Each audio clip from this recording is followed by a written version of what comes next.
आणि यानंतरचं आजच्या या दुसऱ्या दिवसाच्या दुसऱ्या सत्रातलं यानंतरचं सत्र सुरू होतं आहे ते सन्मान कार्यांशी वार्तालापाचं. ज्यांचे सन्मान झाले त्या सन्मान ज्यांचा झालेला आहे अशा सन्मानकार्यांशी वार्तालाप करण्यासाठी मी विनंती करीन सन्माननीय दिलीप हेरलेकरजींना कार्यवाह की त्यांनी यापुढची सूत्र या वार्तालापाची सांभाळावीत. सन्माननीय दिलीपजी हेरलेकर. दिलीप हेरलेकर यांनी कृपया मंचावर यावं ही विनंती आहे. वैज्ञानिक सहलीला येणाऱ्या सदस्यांसाठी एक विनंती वजा सूचना आहे की सहलीसाठी आपण फक्त 100 व्यक्तींनाच आरक्षण ठेवलेलं आहे. त्यामुळे ज्या 100 व्यक्तींनी प्रत्येकी ₹450 भरून नोंदणी केलेली आहे त्यांनाच या सहलीमध्ये सहभागी होता येईल.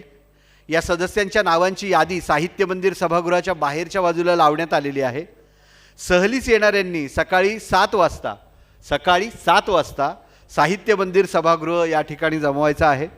त्या ठिकाणी चहापान नाश्ता होईल आपल्या सर्वांचा आणि मग बसने आपण जैवविविधता केंद्र जे ऐरोलीला आहे तिथे प्रस्थान करणार आहोत बसने. दुपारी आपल्याला स्नेहभोजनासाठी पॅक फूड पाकिटं देण्यात येतील आणि साधारणपणे 1:30 वाजता ही सहल समाप्त होईल याची आपण सर्वांनी नोंद घ्यावी. आणि नंतर पुन्हा आपल्याला त्याच बसनं साहित्य मंदिरच्या इथे सुखरूप आणून सोडण्यात येईल. त्यामुळे आपल्या सर्वांना विनंती आहे की आपण जर सहलीसाठी नोंदणी केलेली नसेल आणि 100 व्यक्तींपेक्षा कमी आरक्षण जर बाहेरच्या आपल्याला बोर्डवर दिसलं झालं आहे आरक्षण पूर्ण झालेलं आहे सरांनी म्हटलेलं आहे. त्यामुळे माफ करा जे सहलीला येऊ शकणार नाहीत त्यांच्याबद्दल दिलगिरी व्यक्त करतो आणि सहलीला जाणाऱ्यांना शुभेच्छा देतो. आणि यानंतरची सर्व सूत्र या सन्मानकार्यांच्या वार्तालापाची दिलीप हेरलेकर सरांकडे.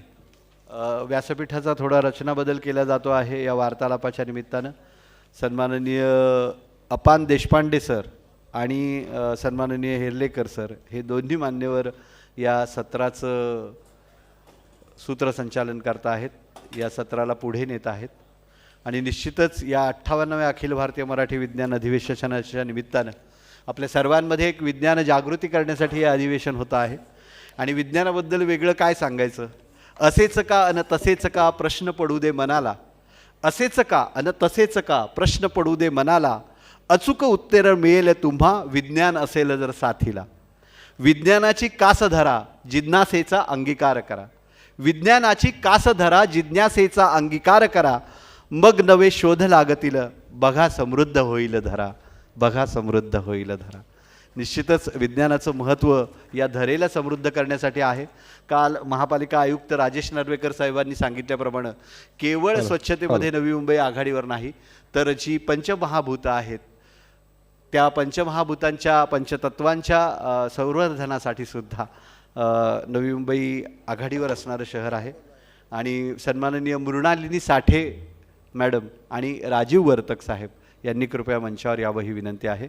सन्माननीय मृणालिनी साठे आणि सन्माननीय राजीवजी वर्तक यांनी कृपया मंचावर यावं. यानंतरच्या वार्तालाप सत्रामध्ये ते आपल्याशी संवाद साधणार आहेत. आणि सन्माननीय अपान देशपांडे सर आणि सन्माननीय हेरलेकर सर हे या सत्राचं संचालन करतील. या सन्मानकार्यांचा सन्मान काल झालेला आहे त्यामुळे थेट त्यांच्याशी यानंतर सुसंवाद साधला जाईल. श्रोतेहो नमस्कार. काल आपण या 2 व्यक्तींचा, व्यक्तीपेक्षा मृणालिनी साठे या व्यक्तींचा आणि अध्यापन संस्था त्याच्यातर्फे राजीव वर्तकांनी सन्मान घेतला. तर ते सन्मान काल केले, पण सन्मान कशासाठी केले याचा थोडा अधिकचा उलगडा आपण आत्ता करून घेणार आहोत 35 मिनटामध्ये. 3:25 झाले. 4 वाजता हा कार्यक्रम आपण संपवणार आहोत. तेव्हा सुरुवातीला मी राजीव वर्तक यांच्याकडनं आपण काही माहिती घेऊया. राजीव वर्तक, तुम्ही मराठी विज्ञान परिषदेमध्ये काम करत होता, अनेक शैक्षणिक उपक्रम राबवले, प्रयोगाची योजना केली. एक महत्त्वाची गोष्ट मला तेव्हाची आठवते आहे की 1995 साली आपल्या सगळ्या समाजामधल्या गणपतीने दूध प्यायलं आणि त्यानंतर मग लोकसत्तेमध्ये माधव गडकरी लोकसत्तेत नव्हे पण लोकसत्तेच्या माधव गडकरींनी मला फोन करून असं विचारलं की मराठी विज्ञान परिषद याच्यावरती काय करते. तेव्हा राजीव वर्तकांना ते एकमेव होते त्यावेळेला. त्यांना असं सांगितलं की तुम्ही एक प्रयोग करा आणि त्या प्रयोगामध्ये गणपतीची मूर्ती घ्या, मारुतीची मूर्ती घ्या, शंकराची घ्या, आणखीन कुठले देव आहेत त्यांची घ्या, लाकडी घ्या, दगडी घ्या, पितळेची घ्या, तांब्याची घ्या आणि त्यांना दूध, पाणी, रॉकेल, गोडं तेल अशा सगळ्या गोष्टी ठेवा आणि इतकी व्हेरिएबल्स घेऊन मग पितात का ते बघा. असा प्रयोग त्यांनी चांगला 15-20 दिवस केला आणि नंतर मग तो लेख लिहिला. तो लेख गडकरींपर्यंत आम्ही पोहोचवला आणि त्यांचं समाधान झालं की ही खरी वैज्ञानिक वृत्ती आहे की नुसता गणपती दूध पितो नव्हे, कशामुळे आहे आणि बाकीच्या मूर्ती पितात का, फक्त धातूचीच मूर्ती पिते का, फक्त दूधच पितो का, असं नसून असे अनेक प्रयोग राजू वर्तकांनी त्यावेळेला केले. ते राजू वर्तक, तुम्ही मराठी विज्ञान परिषदेमध्ये बरीच वर्ष काम केल्यानंतर तुम्हाला या क्षेत्रामध्ये म्हणजे विज्ञान शिक्षणाच्या संदर्भामध्ये आपण स्वतंत्र व्यवसाय करावा असं वाटलं आणि तो तुम्ही सुरू केला. आता हा स्वतंत्र व्यवसाय तुम्ही का सुरू केला? तुम्हाला परिषदेमध्ये पुरेसं स्वातंत्र्य मिळत नव्हतं का? फार अवघड प्रश्न आहे. म्हणजे इतका अवघड प्रश्न विचारतील असं वाटलं नव्हतं. पण बेसिकली एक फरक होता आणि तो फरक म्हणजे एक विज्ञान प्रसार ह्याचा मुख्य भाग मराठी विज्ञान परिषदेत होता. आणि कुठेतरी मी बघायचो त्यांनी मराठी विज्ञान परिषदेच्या कामाच्या निमित्ताने मी वेगवेगळ्या शाळांमध्ये फिरायचो आणि त्यावेळी मी बघायचो की बाबा शाळांच्या गरजा थोड्या वेगळ्या देखील आहेत आणि त्या वेगळ्या गरजा पण पूर्ण करणं हे पण काम होतं. आणि नुसतं विज्ञान चालणार नव्हतं तिकडे. विज्ञानाला गणिताची जोड द्यावी लागणार होती, विज्ञानाला भूगोलाची जोड द्यावी लागणार होती. कारण एक लक्षात यायचं की सगळं जे काही आपण विज्ञान म्हणतो ना त्याची सुरुवात कुठेतरी भूगोलातून झालेली आहे. जे भूगोल विकसित होत गेलं आणि तिकडे मग विज्ञान दुसरीकडे. भूगोलाच्या विकासाचा परिणाम म्हणून तुम्हाला ते विकसित होत गेलं. आणि हे सगळं जर करायचं असेल तर कुठेतरी परिषदेबरोबर राहून, मी कधी परिषदेपासून वेगळा झालो असं मला वाटत नाही. फक्त परिषदेत जे नोकरी म्हणून करायचो त्याच्या बाहेर मात्र मी पडलो, एवढाच भाग आहे. एक गोष्ट फार महत्त्वाची आहे की त्याने भूगोलापासून सुरुवात केली आणि आपल्या महाविद्यालयांना किंवा एकूणच शैक्षणिक संस्थांना भूगोलाविषयी विज्ञानातला आहे असं जाणवत नाही. तो ते आर्ट्समध्ये टाकतात आणि भूगोलामध्ये सुद्धा खूप प्रयोग करता येतात, करावे लागतात. याची जाणीव जेव्हा त्यांना होईल तो सुदिन असं आपण समजूया. वर्तक अध्ययन संस्था केव्हा स्थापन झाली आणि ती संस्था नावारूपाला येईपर्यंत आपल्याला काय काय धडपड करावी लागेल? 1995ला मी मराठी विज्ञान परिषद सोडलं. त्याच्यानंतर अपेक्षा होती की मी हे काम करून पैसे मिळवेन, पण ते काही मला जमलं नाही पैसे मिळवायला.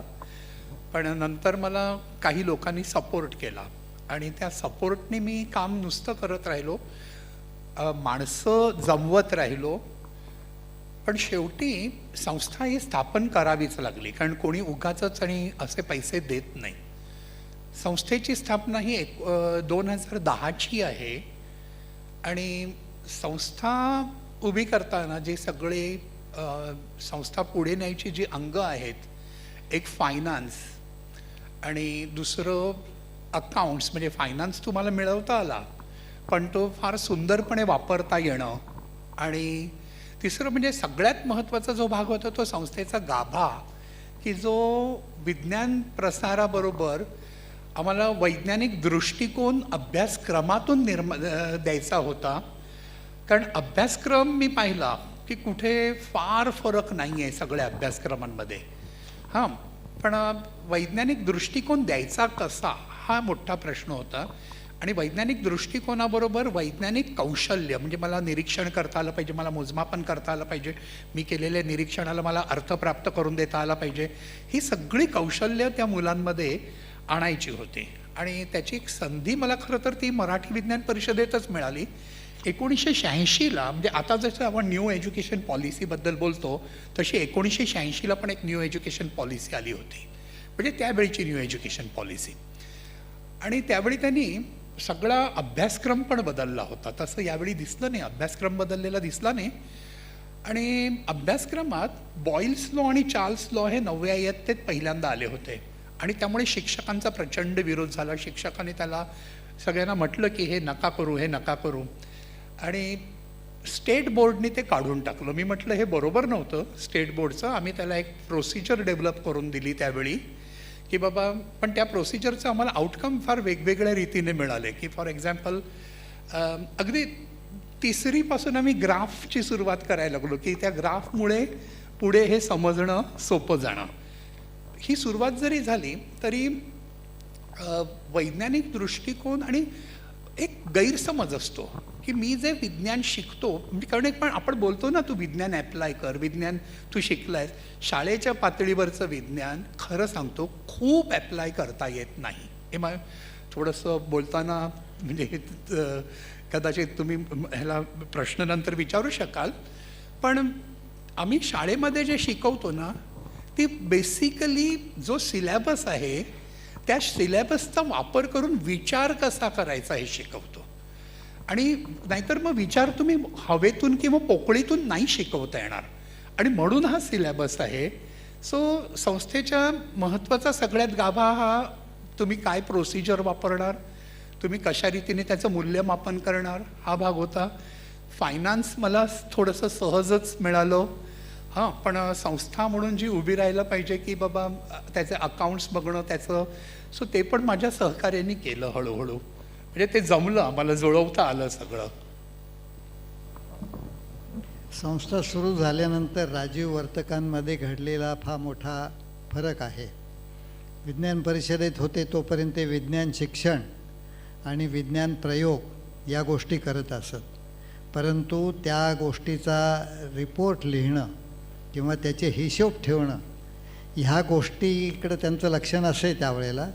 परंतु ज्यावेळेला स्वतःची संस्था काढली तेव्हा या सगळ्या गोष्टी आपाततः त्यांना कराव्याच लागल्या. आणि त्यामध्ये ते किती प्रवीण झालेत ते आपण पुढच्या एका प्रश्नामधून बघूया. अध्ययन केंद्रामार्फत सध्या काय काय कामं चालू आहेत?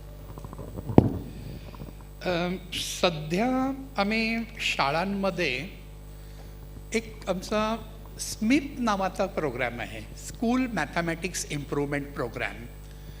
आणि स्कूल मॅथमॅटिक्स इम्प्रूव्हमेंट प्रोग्राम घ्यायचं कारण सांगतो, म्हणजे शालेय गणित सुधार उपक्रम.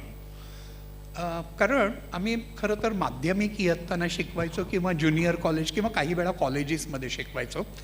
आणि त्यावेळी लक्षात आलं की हे जे मुलं आहेत, सगळी मुलं आहेत, जवळजवळ मी विधान करते बऱ्याच शाळातली सगळी मुलं फिजिक्स शिकताना ज्यावेळी अपवर्तनांक काढायचा आहे, त्याला आपण रिफ्रॅक्टिव्ह इंडेक्स म्हणतो, तो काढायचा असताना ते sine I upon sine R हे कॅल्क्युलेशन करायचं असतं.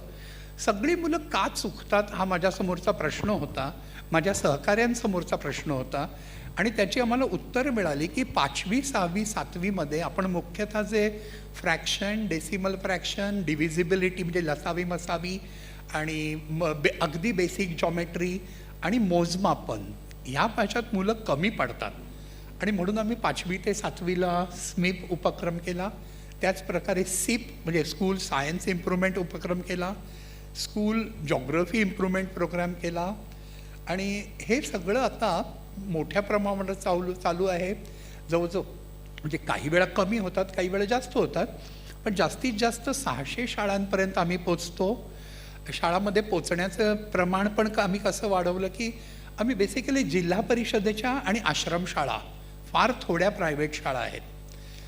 तर जिल्हा परिषद आणि आश्रमशाळामध्ये पोचण्यासाठी आम्ही पहिल्यांदा SCERT म्हणजे आपल्या स्टेटचं जे डिपार्टमेंट आहे त्यांच्याकडे प्रेझेंटेशन देतो आमचं की आम्ही काय करणार आहोत 3 वर्षात किंवा 4 वर्षात.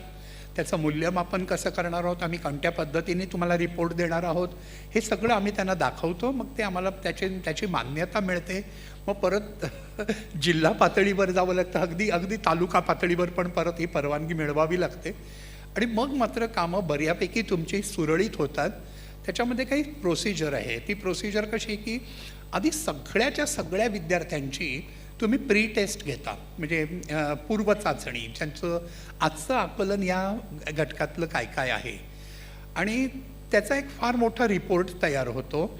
आणि त्याप्रमाणे मग शिक्षकांचं प्रशिक्षण होतं. शक्यतो आम्ही शिक्षकांना एक सांगतो की आणि हे फार कमी असतं बरं का, एका सत्रामध्ये म्हणजे 3 महिन्यामध्ये एकच घटक आम्ही घेतो. कारण सगळं जर मी विज्ञान किंवा गणित शिकवायला गेलो शाळामध्ये, ते खरं सांगतो होत नाही, बाहेरच्या एजन्सीकडनं होत नाही, शाळेचे शिक्षक पण तसं करत नाहीत. त्यापेक्षा आम्ही ठरवलं 3 वर्ष घ्यावीत आणि जे अतिशय महत्त्वाचे घटक आहेत तेवढेच पुढे न्यावेत. आणि ते जमायला लागलं. नंतर परत पोस्ट टेस्ट होते. शिक्षकांच्या प्रशिक्षणाबरोबर कित्येक ठिकाणी, काही ठिकाणी जी अगदी दूरगामी म्हणजे अगदी दूरची आहेत, दुर्गम आहेत, अशा ठिकाणी आमचे शिक्षक पण जातात, त्यांना विद्यार्थ्यांना शिकवतात.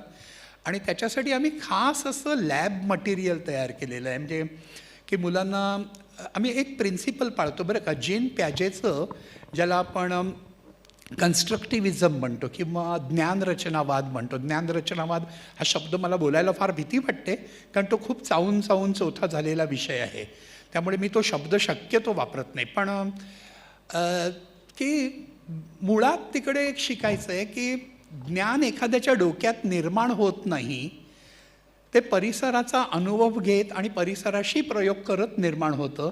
ही प्रोसिजर कशी पाळायची हे आम्ही, किंवा हे तत्त्व कसं पाळायचं विशेषतः या मिडल स्कूल लेवलला, हे आम्ही शिक्षकांना दाखवतो, शिकवत नाही, दाखवतो.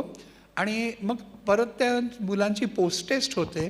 पोस्ट टेस्ट झाल्यानंतर त्या मुलांना आम्ही प्रत्येक शाळेतनं 10 मुलं निवडतो, कारण ह्या मुलांनी आणखीन पुढे आलं पाहिजे. आणि 10 मुलं प्रत्येक शाळेतनं येऊन अशा 10 शाळा ते 12 शाळा एकत्र येतात आणि त्यांचं ऑलिम्पिक असतं. अख्ख्या दिवसभर आम्ही नुसतं फ्रॅक्शन करतो, किंवा अख्खा दिवसभर आम्ही नुसतं डेसिमल फ्रॅक्शन करतो, किंवा अख्खा दिवसभर माध्यमिकला आम्ही नुसतं ट्रिग्नॉमेट्री करतो किंवा वर्तुळाची प्रमेय करतो. आणि त्यातनं मात्र जो फरक आम्हाला लक्षात येतो आहे, तो फरक त्यांचा फरक आता 11वी 12वीमध्ये पण आम्हाला लक्षात यायला लागला की त्यावेळी हे केलं त्यामुळे ही मुलं आज, नाहीतर त्या शाळांची मुलं पुढे जात नव्हती, हा फरक दिसला. आणि बेसिकली स्मिप आणि हे काम जोरात चालू आहे. शिवाय आम्ही एक केलं की जॉग्रफी पार्क्स आम्ही 3 ठिकाणी केल्या. हा थोडासा महागडा प्रकल्प आहे जॉग्रफीचं उद्यान उभारणं, पण जॉग्रफी उद्यानामुळे पण मुलांच्या लर्निंगमध्ये फरक पडतो हे पण लक्षात आलं, कारण त्यांना प्रत्यक्ष जमिनीवर सगळं बघता येतं. सध्या तुमचे हे प्रकल्प कुठे कुठे चालू आहेत, जागा? सध्या मोठ्या प्रमाणावर आमचे प्रकल्प महाराष्ट्रात 2 जिल्ह्यात चालू आहेत, पालघर जिल्ह्यात आणि सिंधुदुर्ग जिल्ह्यात. शिवाय रायगड जिल्ह्यात, ठाणे जिल्ह्यात, रत्नागिरीमध्ये फार थोड्या प्रमाणावर चालू आहेत. सगरोळी म्हणजे नांदेडमध्ये चालू आहे. आणि अहमदनगरला आम्ही सध्या बंद केलेलं आहे, म्हणजे तिकडे पण चालू होतं. पण आम्हाला एकाच ठिकाणी खूप जास्त विद्यार्थी मिळतील असं एक ठिकाण मिळालं, ते म्हणजे भुवनेश्वर शहरामध्ये Kalinga institute of social sciences, आणि त्यांच्या शाळेमध्ये 30,000 निवासी मुलं असतात. आणि त्या 30,000च्या 30,000 मुलांवर आणि त्यांच्या 700 शिक्षकांवर काम करायची मोठी संधी मिळाली.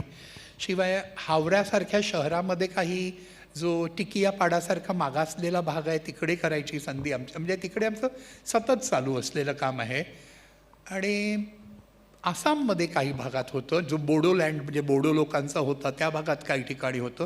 म्हणजे बोडोंना मला सलाम पण करावा लागतो तिकडे कधी कधी जाऊन, त्यांना हेडक्वार्टर मी तुमच्या एरियात आलो आहे सांगावं लागतं.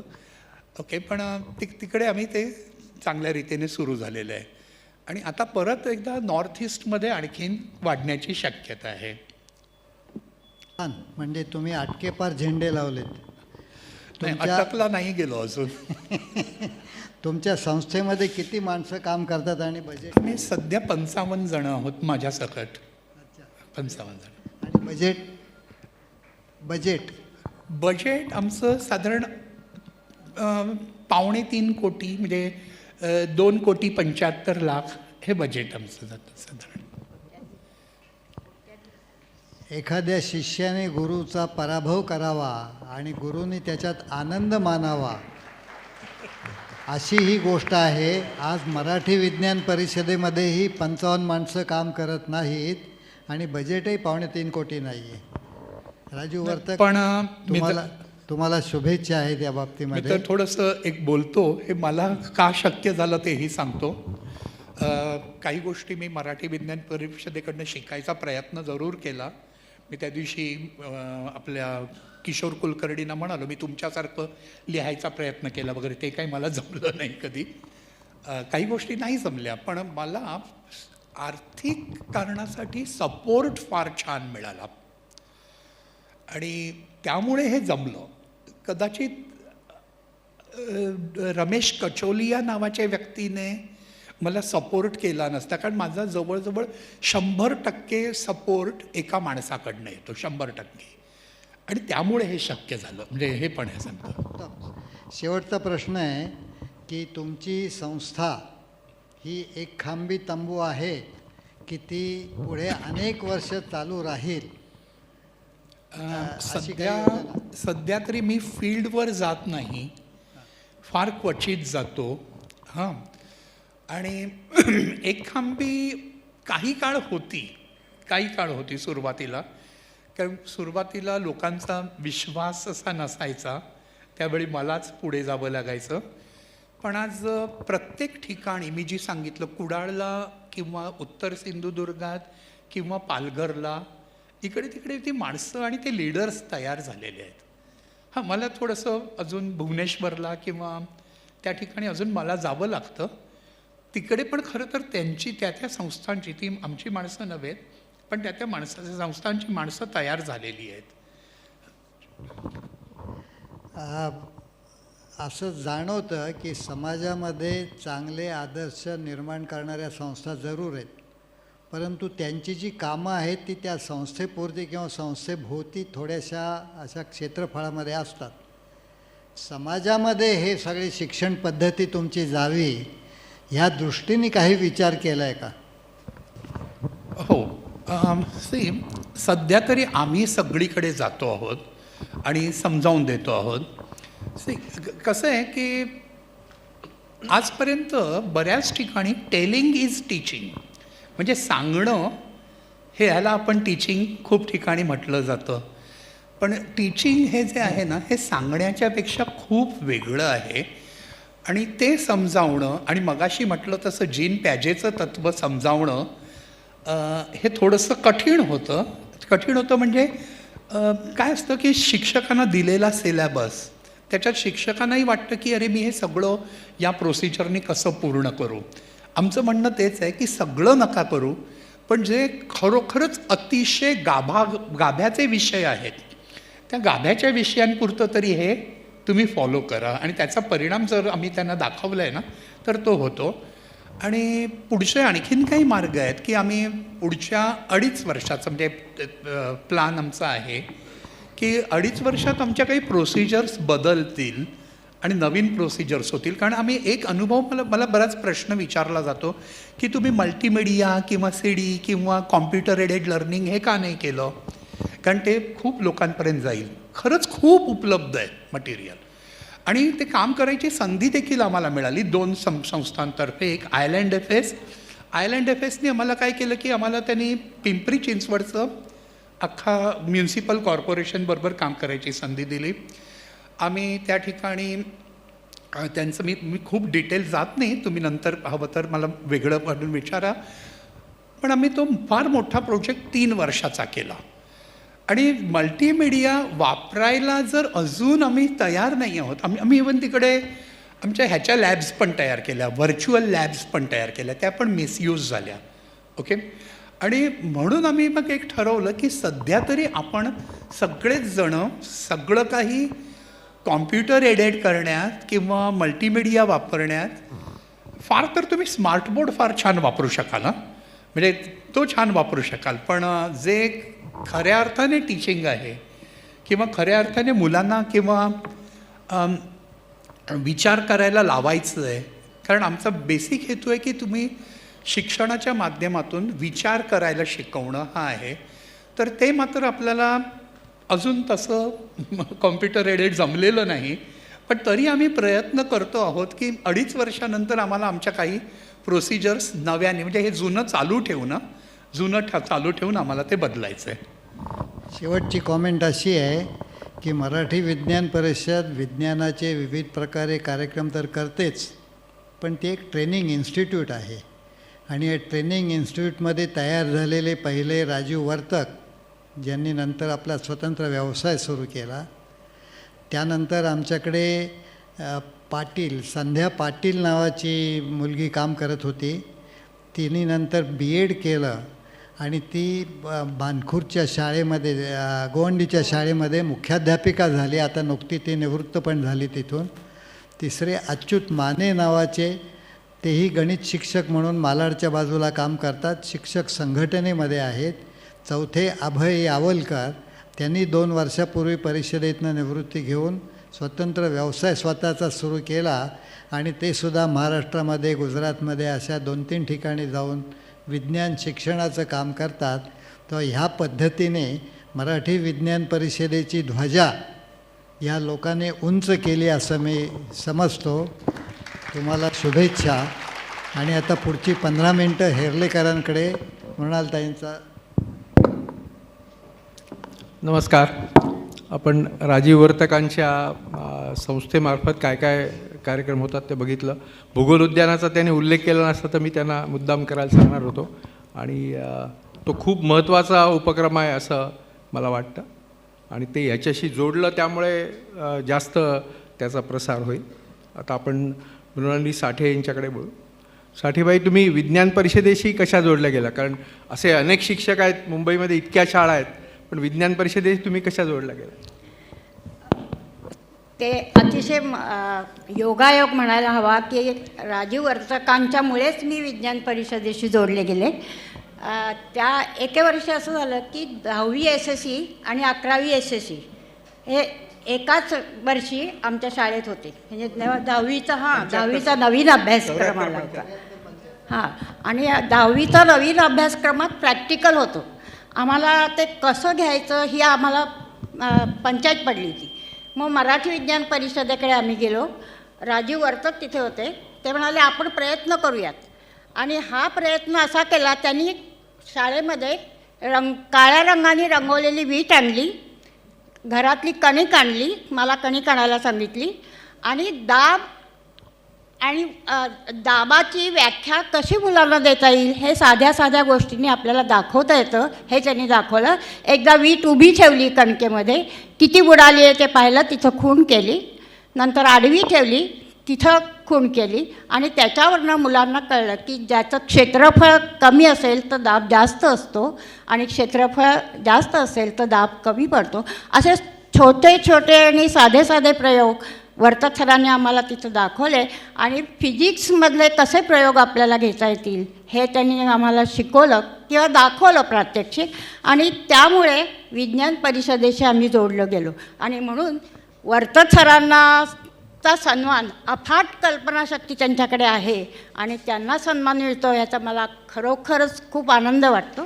तेव्हा विज्ञान परिषदेशी मी अशी जोडले गेले आणि आमचा असा ग्रुप तयार झाला. आम्ही 4 वेगवेगळ्या शाळेतल्या आम्ही शिक्षिका होतो.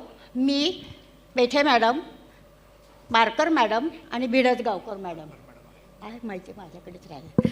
तर आम्ही चौघींनी मिळून मराठी विज्ञान परिषदेचा पुरेपूर उपयोग करून घेतला. आम्ही अजूनही 4 वेगवेगळ्या शाळेत असलो तरी अजूनही मैत्रिणीच आहोत. आणखी पुढचा प्रश्न याच्यामध्ये की शिक्षकांची जी शिबिरं किंवा प्रशिक्षण हे झाले कार्यक्रम, त्याच्यामध्ये तुम्हा चौघींचा पुढाकार होता, याच्याबद्दल तुम्ही काय सांगाल आणि शिक्षकांच्या प्रतिक्रिया काय त्याच्यावर? हो, शिक्षकांसाठी कार्यशाळा घेताना काय असायचं की दर 4 वर्षांनी अभ्यासक्रम बदलायचा आणि अभ्यासक्रमात काही नवीन आलं. आता मेंदू आपल्याला माहिती आहे, पण प्रमस्तिष्क म्हणा असा शब्द जर आला तर आमच्या तोंडात तर काही बसलेला नव्हता. मग आम्ही विज्ञान परिषदेकडे गेलो. मग त्यावेळेला रावी सोनी सर होते, शरद नाईक सर होते, अपाम देशपांडे होते. त्यांनी आपण सगळ्यात तुम्हाला जर अडचण येत असेल तर सगळ्या शिक्षकांना येत असणारच. आणि मग आम्ही त्या शिक्षकांच्यासाठी वेगवेगळ्या विषयांचे तज्ज्ञ बोलवून त्यांच्यासाठी कार्यशाळा घेतल्या आणि त्यांना काय अडचणी येतात ते आम्ही शक्यतो सोडवण्याचा प्रयत्न केला. आणि काही वेळेला असं झालं की एक कान आहे आणि कानाची संपूर्ण माहिती द्यायची.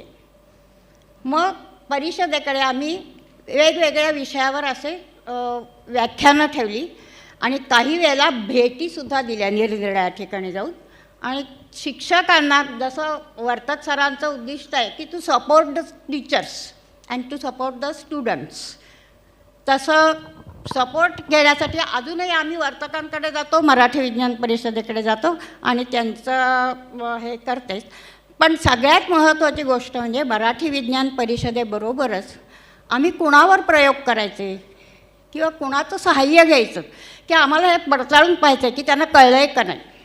मग त्यासाठी आमच्या शाळांचं फार महत्त्वाचं योगदान आहे.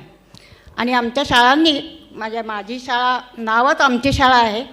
आमच्या शाळेच्या मुख्याध्यापिकांनी म्हणजे त्यावेळेपासून मुख्याध्यापक, ट्रस्टी आणि आत्तापर्यंतचे मुख्याध्यापक या सगळ्यांनी आम्ही जर म्हटलं तर ते मान्य केलं, कारण त्यांना पटलं होतं हे खरोखरच करण्यासारखं आहे, आपल्या शिक्षकांना आपल्या विद्यार्थ्यांना फायदा होणार आहे आणि म्हणून त्यांनी आम्हाला सपोर्ट केला. आणि त्याचं उत्तम उदाहरण म्हणजे आज इथं अजय दिवेकर तुम्हाला उभा दिसतो आहे, हा माझा विद्यार्थी आहे, त्याचा मला अभिमान आहे. अजय दिवेकर, त्याचबरोबर राजूसुद्धा, तो म्हणतो आहे मी नावडता आहे पण आवडता विद्यार्थी राजू म्हात्रे. समीर आणि आसिफ बागवान, म्हणजे कोणत्या जातीचे धर्माचे वगैरे काही नाही, आम्ही त्यांच्याकडे बिनधास्त जातो. आजही ते वाटेल ती मदत करायला आम्हाला तयार असतात. तेव्हा आमच्या शाळेचा स्टाफ सगळा आणि मराठी विज्ञान परिषदेचा सगळा स्टाफ आणि बहुतेक सगळ्या कार्यवाहांच्या काळात मी काम केलेलं आहे. शरद नाईक आहेत, रावी सोनी सर आहेत, चिमो पंडितांनी शहरी शेतीच्या संदर्भात जसं हेर्लेकरांनी मार्गदर्शन केलं तसं त्यांनी मार्गदर्शन केलं. सिंधू जोशींनी प्रदर्शनं कशी मांडायची याविषयी आम्हाला ज्ञान दिलं. मानसींनी संकल्पना स्पष्ट करण्यासाठी कोश लिहिण्यासाठी आम्हाला मार्गदर्शन केलं.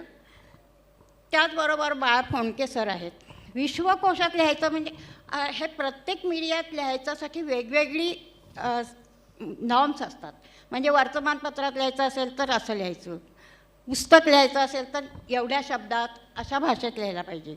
हे आम्हाला त्यापर्यंत ज्ञान नव्हतं, पण या सगळ्यांनी आम्हाला सहकार्य केलं. आणि शेवटी एक महत्त्वाचा उल्लेख केल्याशिवाय मला राहत नाही आहे. आम्ही अगदी मी 3री-4थीत असेल त्यावेळेला IQ टेस्ट वगैरे काही आम्हाला माहितीच नव्हतं.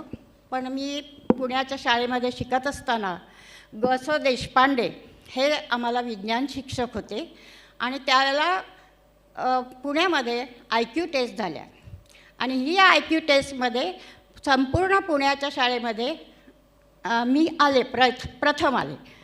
मग प्रथम आल्यानंतर ते ग.स. देशपांडे सर आमच्या वडिलांकडे भेटायला आले. वडील शिकलेले नव्हते, पण त्यांना देशपांडे सरांनी नीटपणे पटवून दिलं की तुमची मुलगी विज्ञान आणि शिक्षण, विज्ञान आणि गणित या विषयात चांगली पुढे येऊ शकते. अर्थात ते बाळाचे पाय पाळण्यात दिसतात त्याप्रमाणे एखाद्या त्यावेळेपासून मला गोडी लागली असेल विज्ञानाची, नाही असं नाही, पण विज्ञानाची गोडी लागली. आणि मग देशपांडेंचा माझा काय संबंध आहे, इथंसुद्धा देशपांडे सर आहेच आहेत, पण ते 4थीतले ग.स. देशपांडे सर अजून मला आठवतात. आणि मग दर रविवारी कॉमनवेल्थमध्ये काही विशिष्ट मुलांसाठी ते व्याख्यान घ्यायचे, प्रयोग घ्यायचे आणि तिथं आम्हाला प्रयोग दाखवायचे.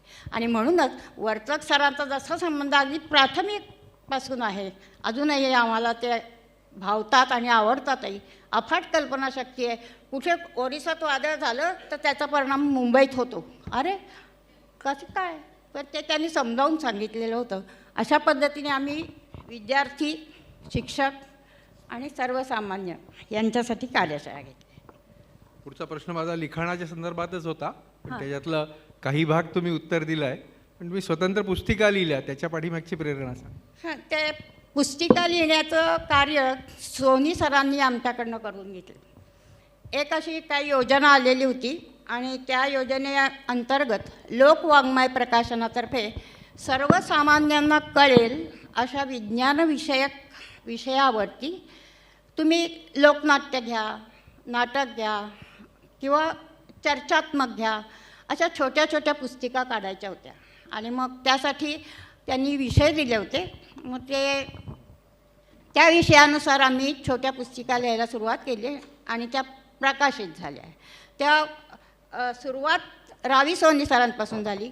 मग वर्तमानपत्रात सकाळ किंवा लोकसत्तात लेखन लिहायचं तर देशपांडे सर आणि त्यावेळेचे कार्यवाह यांनी आम्हाला प्रवृत्त केलं.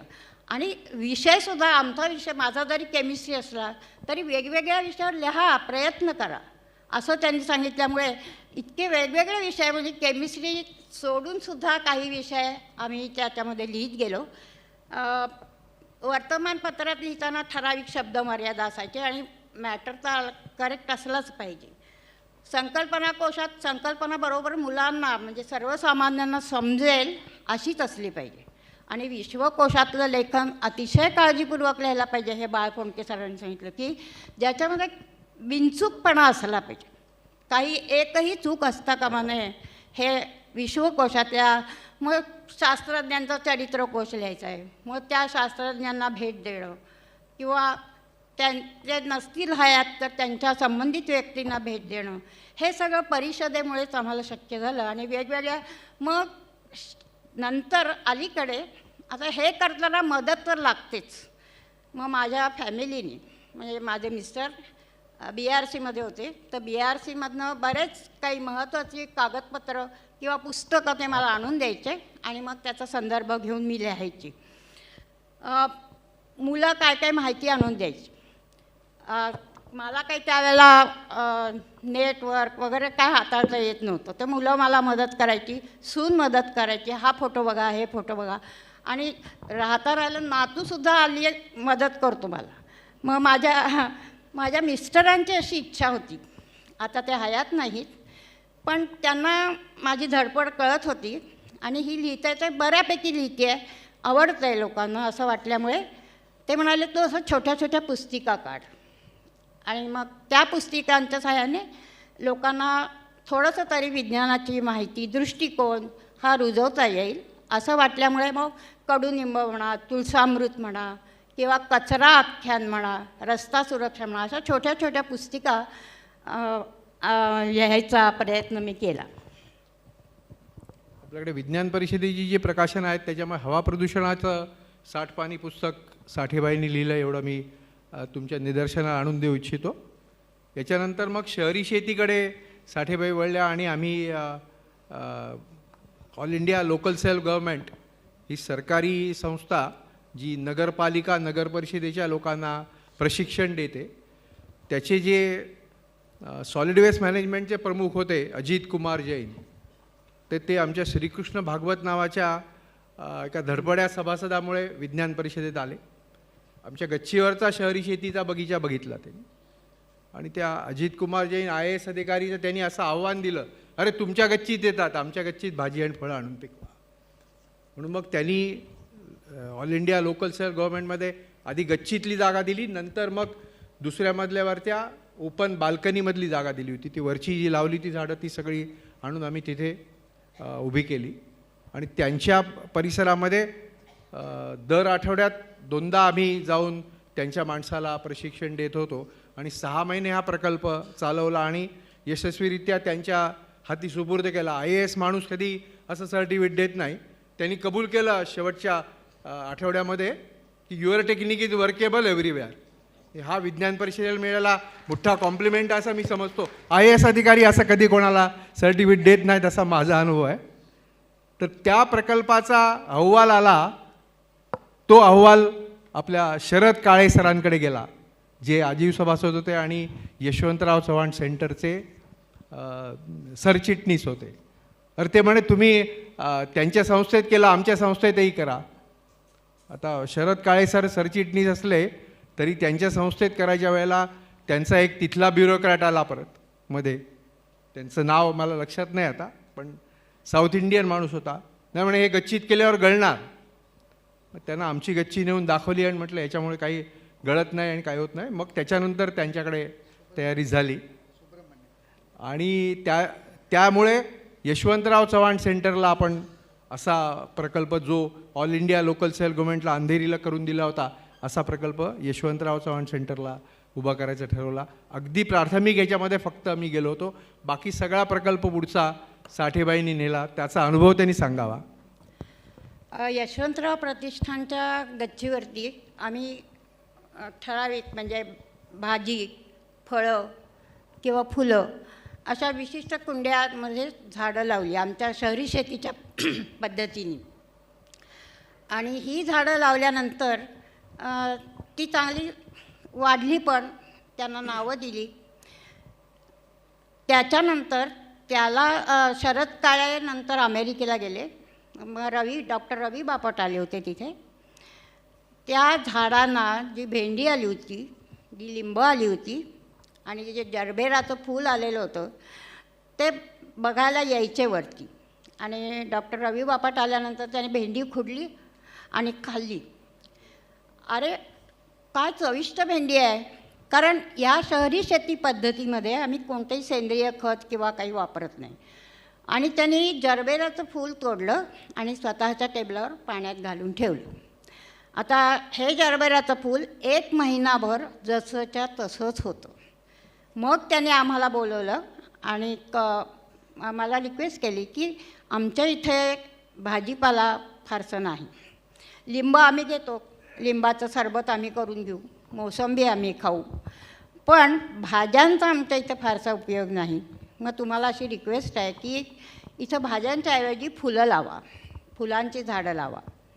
आणि ही फुलांची झाडं लावली तर आमच्या इथे आलेल्या पाहुण्यांना अशी छान छान फुलं, आमच्याच गच्चीत तयार झालेली फुलं आम्हाला देता येतील.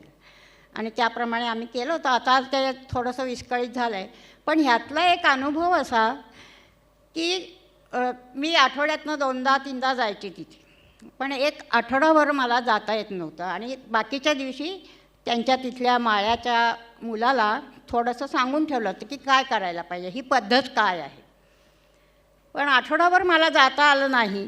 त्यावेळेला त्या माळ्याला मे महिन्याचं ऊन होतं, जो कोणी यायचा ते गच्चीत बघायला जायचा आणि त्या माळ्याला म्हणायचं, अरे हे झाड तर असं मरतुकड झालं आहे, पानं अशी मलूल झाली आहेत, पाणी घाल. तो बिचारा आज्ञाधारक, तो घाल पाणी. आणि आम्ही आमच्या शहरी शेतीच्या पद्धतीत सांगतो की झाडाला अति पाणी म्हणजे विष. पाण्याची ओढ चालेल, पण अति पाणी दिलं तर विष होतं. पण त्या व्यक्तीला एवढं त्याचं माहीत किंवा त्याचं महत्त्व कळलं नाही. त्यामुळे 8 दिवस त्याने सतत पाणी घातलं.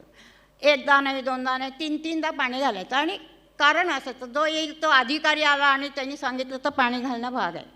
मग त्यांनी पाणी घातलं आणि एक छान लिंबाचं झाड आलेलं होतं, ते जळून गेलं. तेव्हा असे अनुभव आले. पण किंवा शहरी शेतीच्या वर्गातही आम्हाला वेगवेगळे अनुभव येतात. एकाला गुलाबाच्या गावठी वेलीला फुलं येत नव्हती, तर त्याने सांगितलं की मेथीच्या भाजीचा रस काढून घाला. आणि खरंच आलं आणि त्यांनी आम्हाला येऊन इथं सांगितलं. तेव्हा शहरी शेतीचं अक्षरशः खूप छान अनुभव येतो. आणि अजूनही सर्वसामान्यांना हे ओळख वर्गत जरी आम्ही घेत असलो तरी त्याला छान उपस्थिती असते आणि लोकांना तो आवडतो. हा एक वेगळा प्रकल्प आहे म्हणून मी शेवटी मुद्दाम घेतला. आपण इथे थांबूया का? वेळेची जी मुदत आहे, तुम्हाला एखादा आणखीन अनुभव सांगायचा असेल जरूर सांग. हां, विज्ञान परिषदेच्या निमित्ताने मी निरनिराळ्या संस्थांशी निगडीत झाले आणि पुढे त्या संस्थांचं ते काम सतत करत राहिले. शरद नाईकांच्यामुळे हिंदकुष्ठ निवारण संघात मी जोडले गेले आणि कुष्ठरोग निर्मूलनाबाबत 200च्या वर व्याख्यानं दिल्यानंतर ते आम्हाला बक्षीस म्हणून एक स्लाईड प्रोजेक्टर द्यायचे. तसं हिंदकुष्ठ निवारण संघाचं काम करत असताना मी शाळेतल्या मुलांना मुद्दामून हे कुष्ठरोग निर्मूलन करण्यासाठी प्रवृत्त कसं करता येईल हे पाहिलं. आम्ही त्या ॲक्वर्थ लेप्रसी सेंटरमध्ये जाऊन कार्यक्रम केले. ते स्लाईड प्रोजेक्टर मिळाला, स्लाईड्स मिळाला हा भाग वेगळा आहे. पण तिथं मुलं नेत असताना मुलांच्या पालकांमध्ये भीती होती की कुष्ठरोग्यांच्या संस्थेत साठेबाई मुलांना घेऊन जात आहेत, आमची मुलं तिथे येणार नाही. पण मुलांनी त्यांना समजावून सांगितलं, कारण ते मुलांनी हे कुष्ठरोग निर्मूलनाचं स्लाईड शो पाहिलेला होता आणि मुलांनी आपल्या पालकांना समजावून सांगितलं की नाही, आम्ही तिथं कार्यक्रम करणार. आम्ही गाण्याचा कार्यक्रम, विज्ञान गीतांचा कार्यक्रम तिथं केला आणि अगदी छान मनोरंजन व्हावं म्हणून गीतरामायणाचाही कार्यक्रम तिथं केला. आमच्या शाळेत छान गाणारी मुलं होती आणि त्या मुलांना घेऊन आम्ही ॲक्वर्थमध्ये असा कार्यक्रम केला. आणि बरेचदा प्रदर्शनामध्ये आम्ही काही केमिकल वापरायचो, अमोनिया आणि हायड्रोक्लोरिक आम्ल, ह्याच्यातनं वाफा येतात. एक पालक आले, तो मुलगा हुशार होता खूप, तिथे पालक आले, अहो हायड्रोक्लोरिक आम्ल कसं देता, माझ्या मुलाचा हातबीत भाजला म्हणजे काय कराल. पण हे मला सांगायची वेळच आली नाही. मुलं त्यांना समजावून सांगायला लागली. हे मला वाटतं मुलांचं यश आहे की त्यांनी समजावून घेतलं. आमच्या शाळेमध्ये गरीब विद्यार्थी सहाय्यक मंडळ असं आमच्या शाळेचं संस्थेचं नाव होतं आणि आमची शाळा, प्रत्येकाला आपली शाळा वाटली पाहिजे म्हणून आमची शाळा हेच नाव आहे आमच्या शाळेचं. आणि अतिशय झोपडपट्टीतले म्हणजे कामगार वर्गातली अशीच मुलं आमच्या शाळेत होती, काही वरच्या वर्गातली पण मुलं होती. पण ही सगळी खूप सहाय्य त्यांनी केलं. आता तुम्हाला मी मगाशी उदाहरण सांगितलं की अजयसुद्धा पहिल्यांदा असंच खालच्या वर्गातनं चाललेलं आहे, पण अतिशय उत्तम काम करणारी ती मुलं आहेत. हिंदकुष्ठ निवारण संघ, वात्सल्य ट्रस्ट, अनाथ मुलींना पण कोणीच सांगत नाही काय, आणि मुलींना विशेषतः काही वयानंतर आपल्याला काही मार्गदर्शन करावं लागतं. सांदपाड्याला ज्यावेळेला वात्सल्य ट्रस्टची सुरुवात झाली त्यावेळेला मग तिथं आम्ही गेलो, मी गेले प्रत्यक्षात, आणि त्यांना विज्ञान किंवा सायंटिफिक थोडीशी माहिती त्या मुलींना द्यायचं हे काम मी केलं. शालेय शिक्षणातही मदत केली आणि अजूनही तिथं आता आहेत मुली, चांगलं आहे. चतुरंग संस्था, कोकणातल्या इंटिरियर पार्टमध्ये काही पोचत नाही आहे. आपल्या इथं खूप हे वर्कशॉप आहे, हे आहे, ते आहे, पण तिथं पोचत नाही. तर चतुरंग संस्थेने आम्हाला कोकणात नेलं. होमी भाभा विज्ञान शिक्षण केंद्रामध्ये आम्ही म्हणजे मराठी विज्ञान परिषदेतर्फे तिथंही कार्यशाळा घेतल्या आणि तिथली माणसं आजही आमच्याशी जोडलेली आहेत. लाळे आहेत, नरेंद्र देशमुख आहे, हेमचंद्र प्रधान आमच्याशी जोडलेले आहेत. NPCL आणि BRC यांच्यातर्फे देशपांडे सरांच्या सहाय्याने आम्हाला किरणोत्सारिता आणि किरणांचा विधायक आणि विघातक असा परिणाम ह्याच्यात संबंधी काही जागृती करायची होती. तर मी अणुशक्तीनगरलाच राहत होते. किरणांचा वाईटच परिणाम होतो अशी बऱ्याच जणांची समजूत आहे. मग ती समजूत कशी नाहीशी करता येईल याविषयी आम्ही सगळ्यांनी मिळून NPCLनी विशेषतः पुढाकार घेतला आणि 200 शाळांमध्ये आम्ही ते व्याख्यानं दिली. तर थोडेफार प्रमाणात तरी सुधारणा झालीच असेल, नाही असं नाही, की किरणं घातकच आहेत. म्हणजे काकोडकर सर नेहमीच म्हणतात की अणुऊर्जा पाहिजेच, तसं किरणांचा घातक परिणाम होतो. पण सगळ्याच विज्ञान क्षेत्रात अगदी लहानपणापासून ऐकत आलेलो आहोत की विज्ञान हे दुधारी आहे, तुम्ही कसं वापरता त्याच्यावर ते अवलंबून आहे.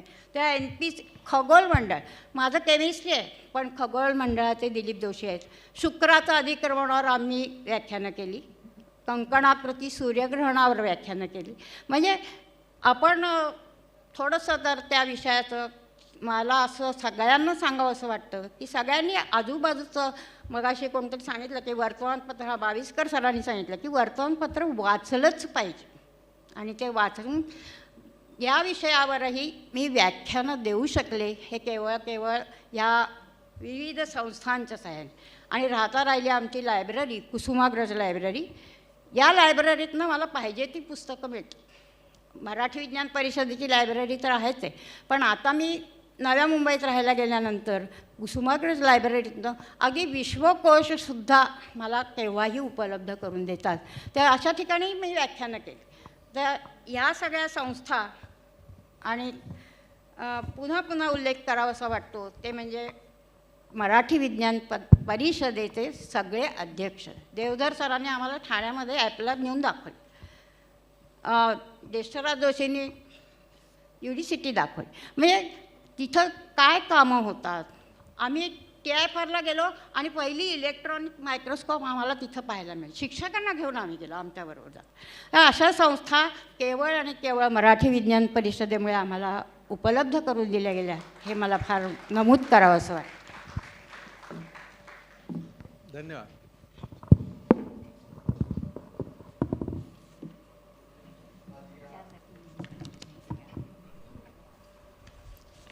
आज या सन्मानकार्यांशी वार्तालापाचं हे सत्र देखील एक वेगळ्या प्रकारची माहिती या निमित्तानं आपल्या सर्वांना मिळाली.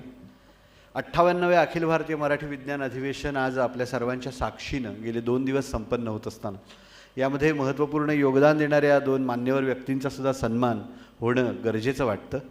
आणि म्हणूनच सन्माननीय किशोर कुलकर्णी सरांना विनंती आहे की त्यांनी सन्माननीय अपान देशपांडे सर यांनाही या निमित्तानं त्यांचंही स्वागतपर सन्मान करावा.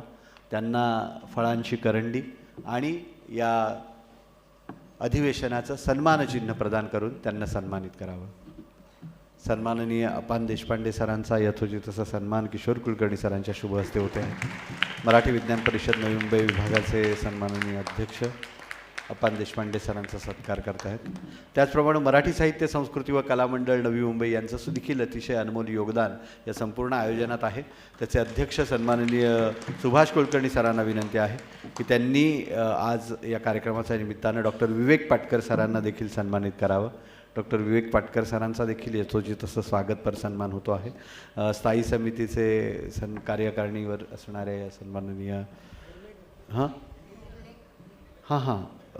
माफ करा, सन्माननीय दिलीप हेरलेकर सरांचा देखील या ठिकाणी सन्मान होतो आहे. कार्यवाह